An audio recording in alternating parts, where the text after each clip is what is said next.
हमारी वसुंधरा पृथ्वी, आकाश, पानी, आग और हवा जैसे 5 तत्वों से मिलकर बनी है सृष्टि, जिसके अनेक रंग हैं और अनेक भाव भंगिमाएं, जिसमें रहने वाले लोगों ने सृजन से लेकर विनाश की कलाओं से परिपूर्ण कई महान आविष्कार किए और अपनी सुख सुविधाओं से परिपूर्ण जीवन शैली के नित नए आयाम साकार किए।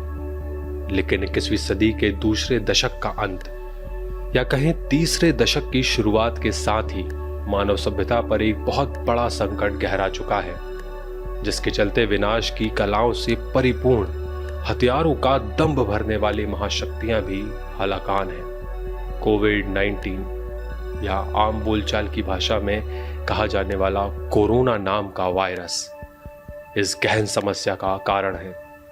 चीन के वुहान शहर में जन्मे इस महाअसुर ने पूरी मानव सभ्यता को झकझोर कर रख दिया है। वहीं पालतू और वन्य पशु भी इसकी मार से अछूते नहीं रहे। थाईलैंड से आई वह तस्वीरें तो आपको याद ही होंगी, जहां एक केले के लिए हजारों की तादाद में बंदर सड़कों पर ऐसे जूझ रहे थे जैसे भारत में किसी दंगे के दौरान भीड़ का उन्माद देखने को मिलता है।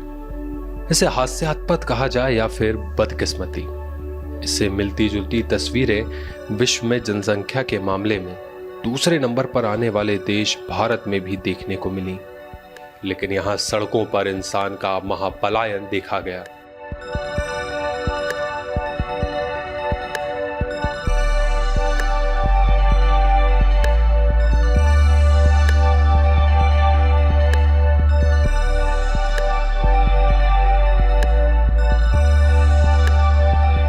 थाईलैंड में एक केले के लिए सड़कों पर उन्माद कर रहे बंदरों से भारत के गरीब मजदूरों की तुलना करना कई लोगों को बुरा लग सकता है, लेकिन यह पहली बार नहीं है जब बंदरों और इंसानों की तुलना की जा रही हो। समय बीता और मजदूरों के महापलायन की बात जब आम हो गई तो केरल में एक गर्भवती मादा हाथी की मौत ने सोशल मीडिया के जरिए ही सही काफी हंगामा खड़ा कर दिया।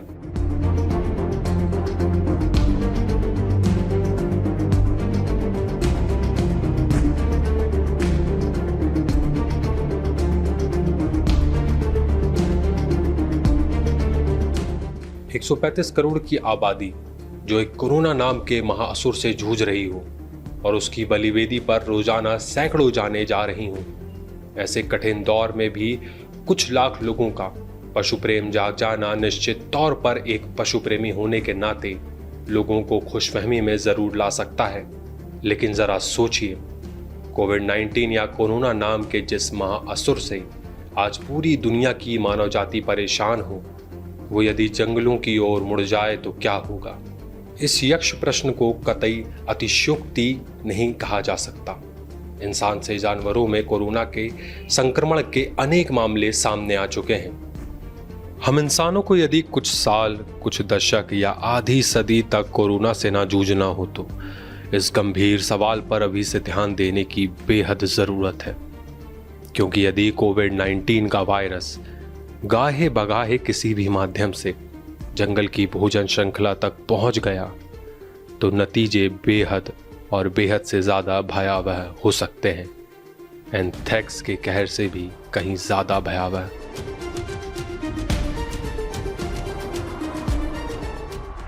ये तस्वीरें हैं विशाल और महान भारतीय दर्शन और आध्यात्म के देश भारत के ठीक बीचों बीच स्थित जबलपुर की।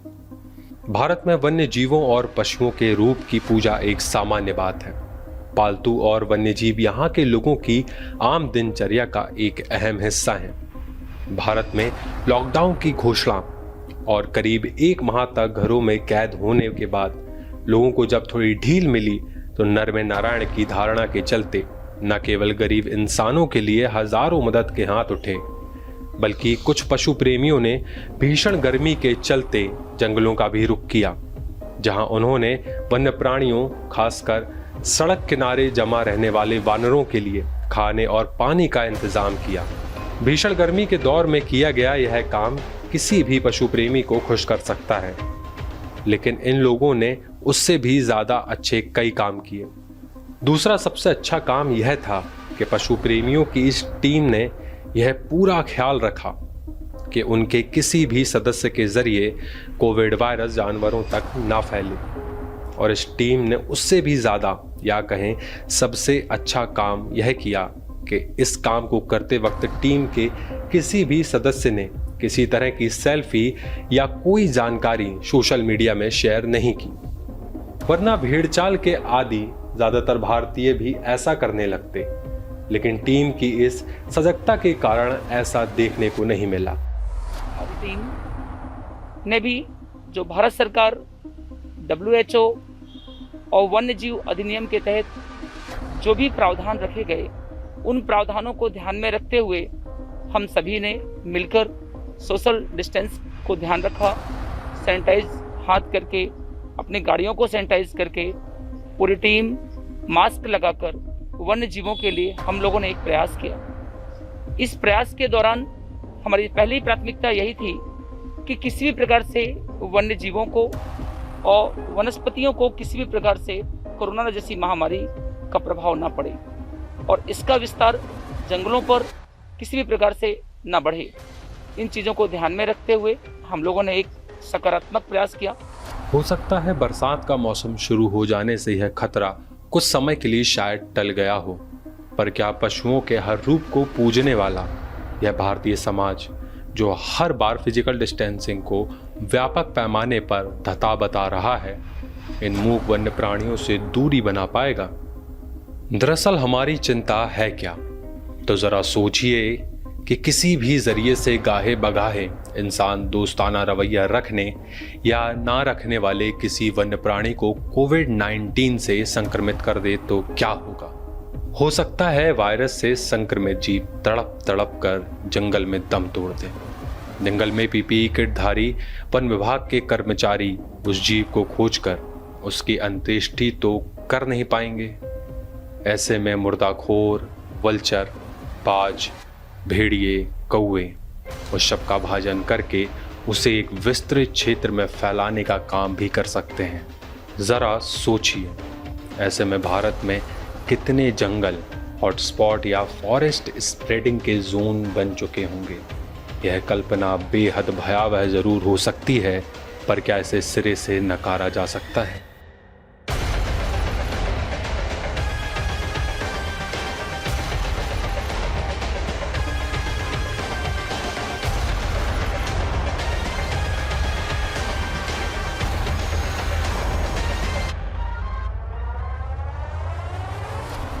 कोरोना या अपन किसी भी बीमारी की बात करें तो उसका जो प्रबंधन है वो फ्री रेंज वाइल्ड एनिमल्स में अलग तरह का होता है।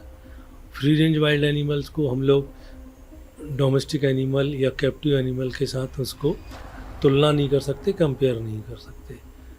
तो कोई भी बीमारी यदि फ्री रेंज एनिमल्स में आती, जंगलों के जानवरों में आती है, तो उसका नियंत्रण स्वाभाविक तौर पे बहुत कठिन हो जाता है।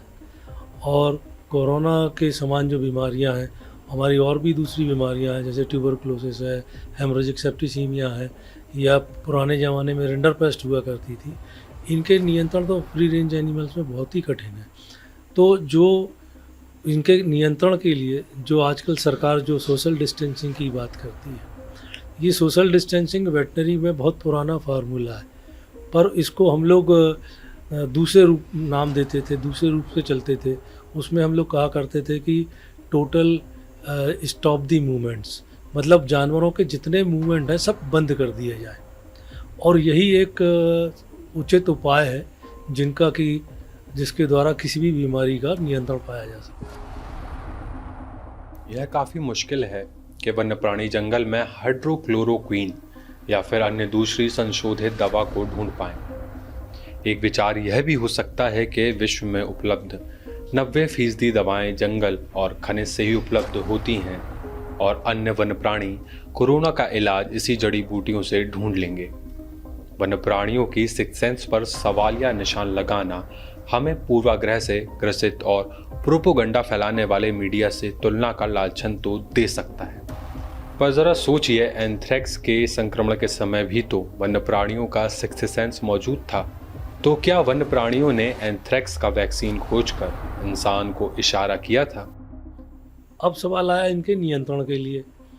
तो अगर बीमारी आ जाती है तो मुझको लगता है कि बहुत कठिन विषय हो जाएगा इसको नियंत्रण में करना, क्योंकि एक बाघ है या एक चीतल है जो फ्री रेंज कंडीशंस में रह रहा है, उसका आप उपचार कैसे करोगे। तो इसलिए वेटनरी में एक अलग फार्मूला चलता है कि prevention is always better than cure.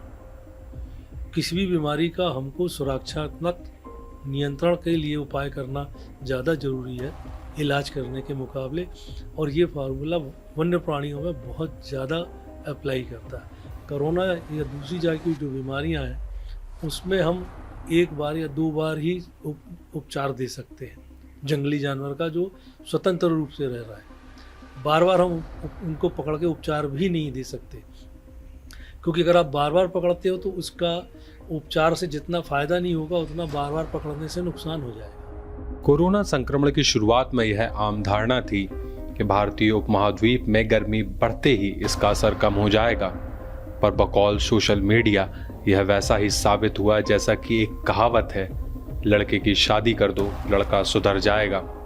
ऐसे में यह बेहद जरूरी है कि अखबारों या विभिन्न माध्यमों के जरिए अपने अपने निराधार दावे करने वाले विशेषज्ञों और दुकान पर ताला लगा चुके भविष्यवक्ताओं की बातों में न आकर गंभीरता से इस पर विचार किया जाए कि एक आम इंसान होने के नाते हम क्या करें और क्या ना करें।